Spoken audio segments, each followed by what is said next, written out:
नमस्कार मंडळी. आपण गौरी बसवतो आणि त्यांना सजवतो. किती उत्साह असतो ना या दिवसांमध्ये.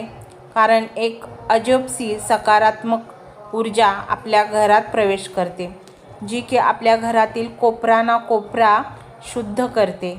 आणि हीच तर ताकद असती गौरी गणपती आपल्या 12 महिन्यात येणाऱ्या प्रत्येक सणाची, की सकारात्मक ऊर्जा येऊन आपल्याकडे सुख, समृद्धी, धन हे सगळं आपल्याला प्राप्त होतं.